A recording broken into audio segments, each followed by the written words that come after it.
Christmas पर परमेश्वर के संदेश को लाते हुए मेरा हृदय बहुत आनंदित है। मैं अपने परिवार की ओर से, अपनी पत्नी इंदु की ओर से, अपनी सारी टीम की ओर से आपको धन्यवाद देता हूं, आपका हृदय से स्वागत करता हूं। और आज हम चर्चा करेंगे कि क्रिसमस का क्या अभिप्राय है, क्यों क्रिसमस मेरे और आपके लिए प्रमुख है, परमेश्वर का संदेश आज हमारे लिए क्या है।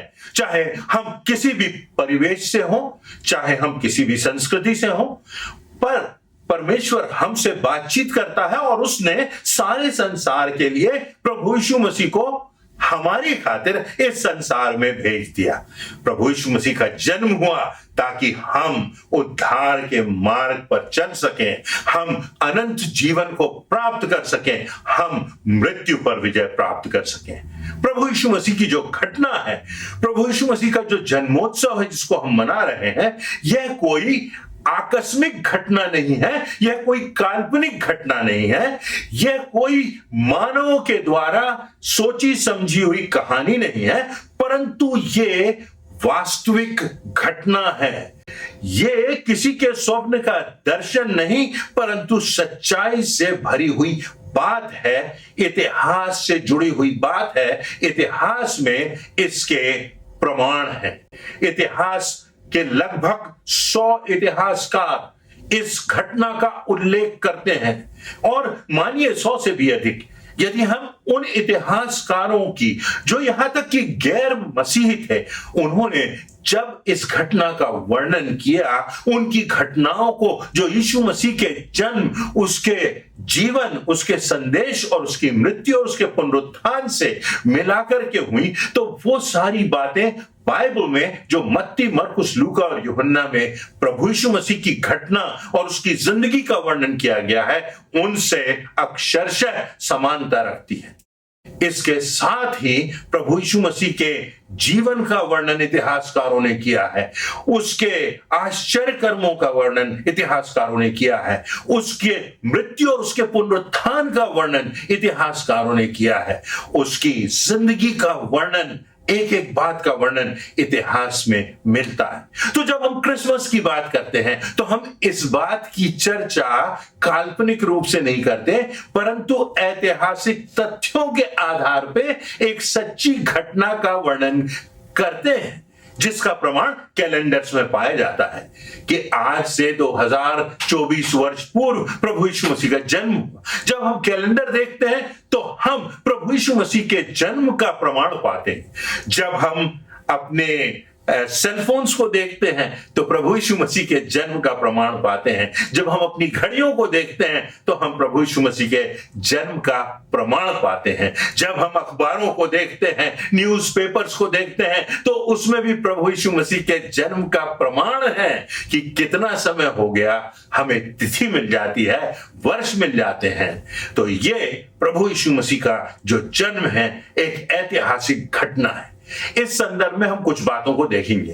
पहली बात, प्रभु यीशु मसीह का जन्म इस संसार में इसलिए हुआ कि वह मनुष्यों को परमेश्वर से, सृष्टिकर्ता से, हमारे पिता से, जिसने सृष्टि की सृजना की, उससे जोड़ सके और मनुष्यों को मनुष्यों से जोड़ सके, मनुष्यों का मनुष्यों से मेल करा सके और उस उद्धार के मार्ग पर सारा संसार चल सके।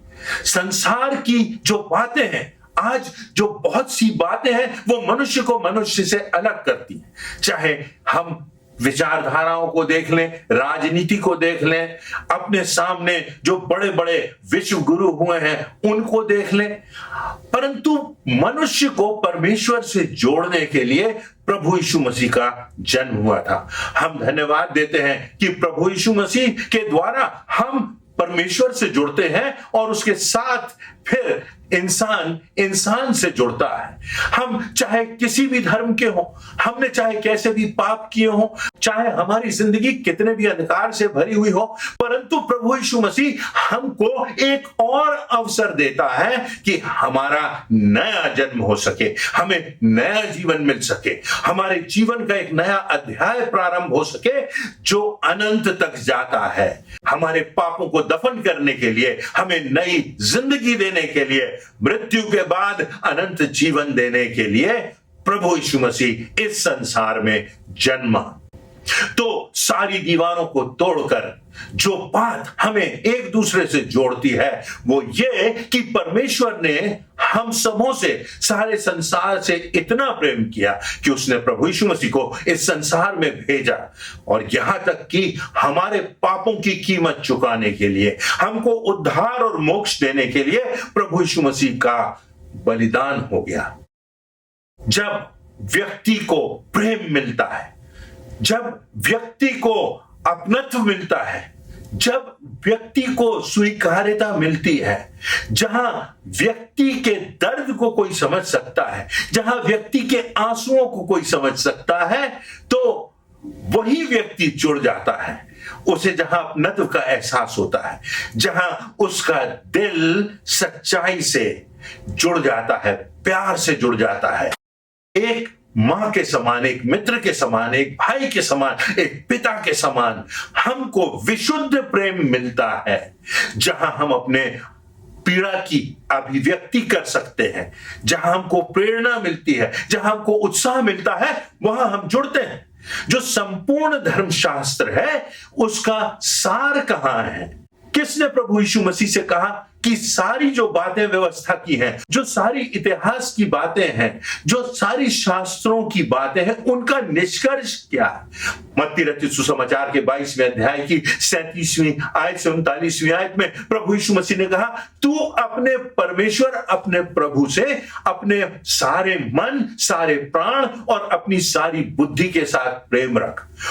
सबसे बड़ी और प्रमुख आज्ञा तो यही है, और यही उसके समान दूसरी भी, कि तू अपने पड़ोसी से अपने समान प्रेम रख।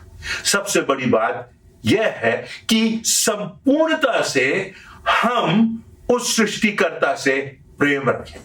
इतना ही मात्र नहीं, परंतु अपने पड़ोसी से अपना प्रेम रखें। कौन है हमारा पड़ोसी? कौन है हमारे आसपास? वो जो भूखा है, वो जिसके हृदय में परमेश्वर की प्यास है, वो जो अभाव में जी रहा है, जिसके जीवन में उद्देश्य का अभाव है, जिसके जीवन में कोई आशा नहीं है, वो हमारा पड़ोसी है, जिस तक हमें प्रभु यीशु मसीह के प्रेम को पहुंचाना है।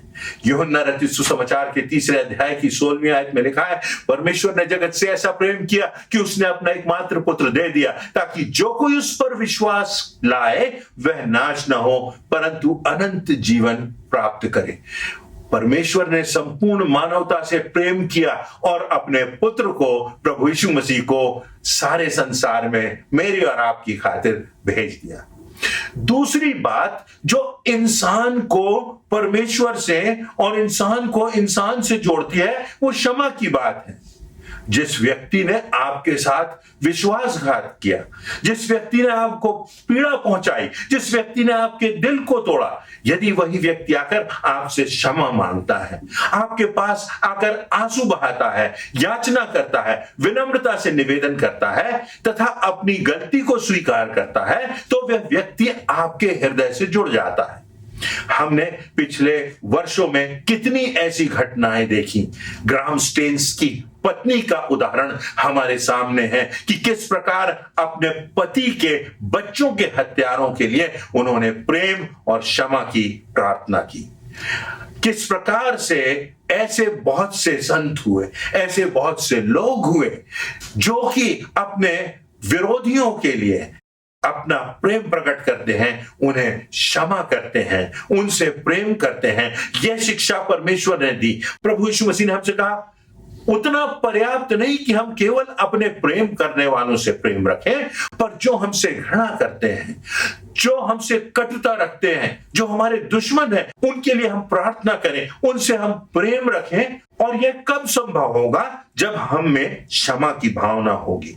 परमेश्वर का वचन कहता है कि जब हम एक दूसरे को क्षमा करते हैं तो परमेश्वर भी हमारे अपराधों को क्षमा करता है। जब प्रभु यीशु मसीह क्रूस के निकट थे, जब उनकी अंतिम सांसें चल रही थी, तो प्रभु यीशु मसीह ने क्रूस पर से पहली वाणी कही कि हे पिता, इन्हें क्षमा कर, जिन्होंने मुझे मारा है, जिन्होंने मुझे मृत्यु दंड दिया है, जिन्होंने मेरे साथ अन्याय किया है, जिन्होंने मुझे क्रूस पर चढ़ाया है, उनको क्षमा कर, क्योंकि ये नहीं जानते कि ये क्या करते हैं।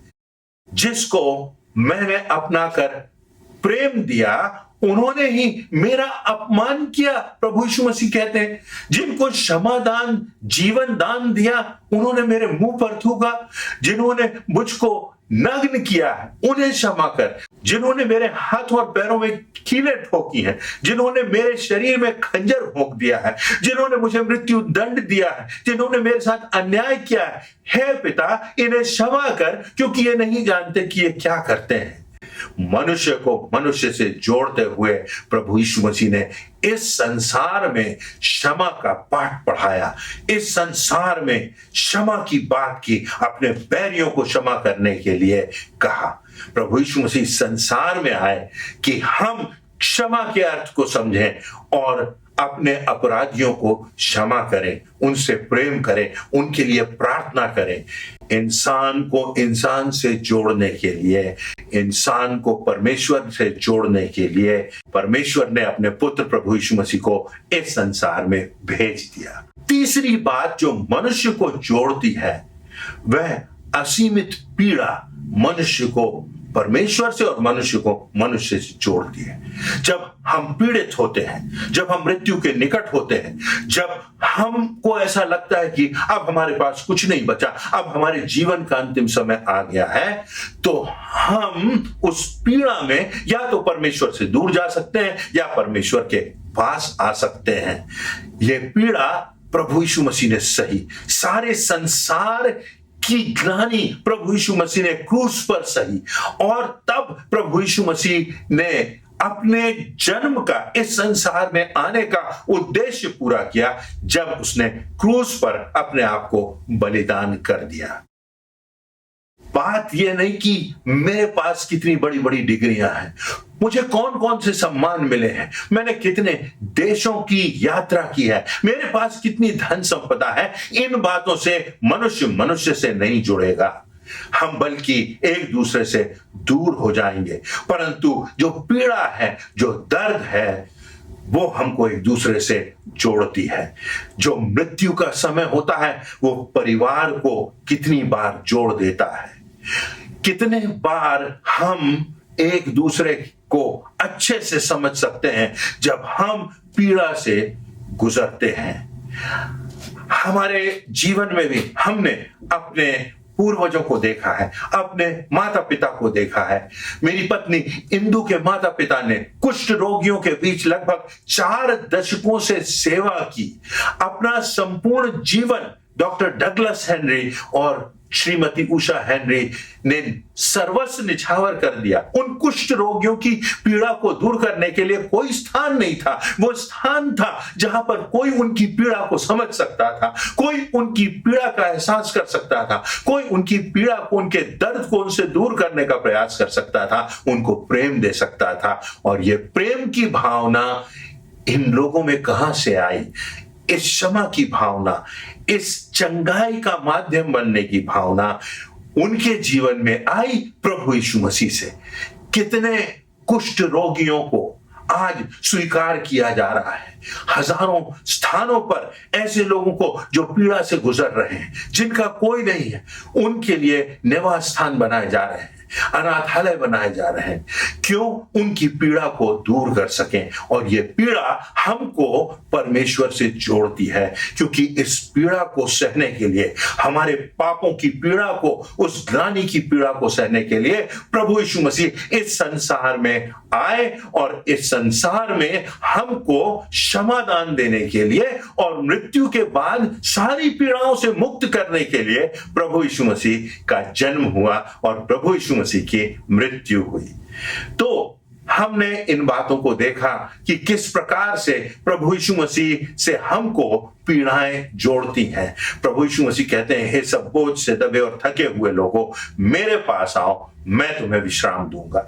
हो सकता है कि आज आप किसी पीड़ा से गुजर रहे हो सकता है आज आप निराश हो सकता है आज आपके जीवन में कोई आशा की संभावना नहीं हो सकता है आपके हृदय टूटे हुए हो सकता है आपको लगता है कि आप मृत्यु के नजदीक हो।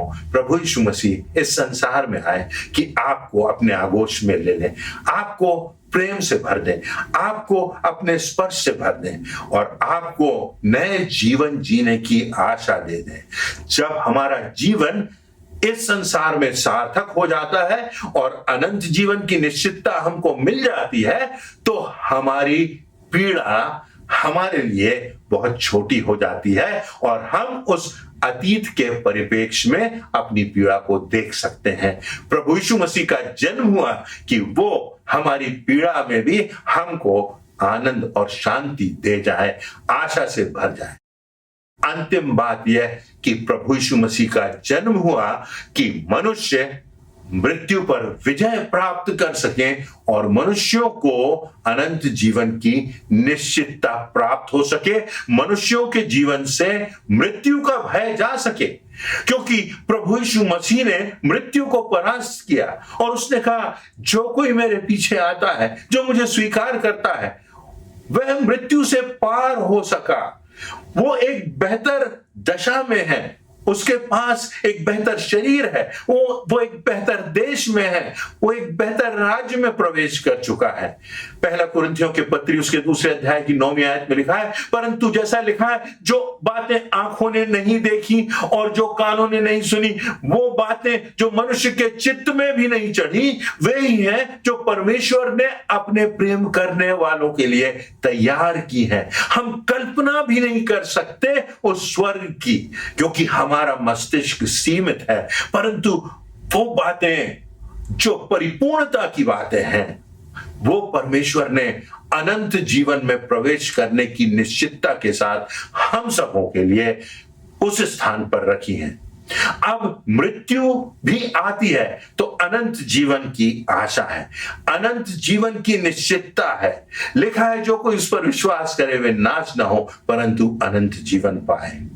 जो कोई सारी दीवारों को तोड़ देगा, उस पर विश्वास लाएगा, सारी झूठी मान्यताओं को तोड़ देगा, उनके जाल से निकल जाएगा, वो उजाला देखेगा, प्रभु यीशु मसीह का उजाला, जो मृत्यु के बाद अनंत जीवन का उजाला है, जो स्वर्ग का उजाला है। और इसलिए मुझको और आपको आशा है क्योंकि प्रभु यीशु मसीह जन्मा है। मुझको और आपको प्रसन्नता है क्योंकि हम इस पार रह रहे हैं प्रभु यीशु मसीह के जन्म के, और जानते हैं कि उसने कैसा जीवन जिया, पवित्रता का जीवन जिया, निष्पाप जीवन जिया, आश्चर्य कर्म किए, परमेश्वर के परमेश्वरत्व को प्रकाशित किया और हमको नया जीवन देने के लिए, मृत्यु पर विजय देने के लिए उसने उद्धार का मार्ग प्रशस्त किया।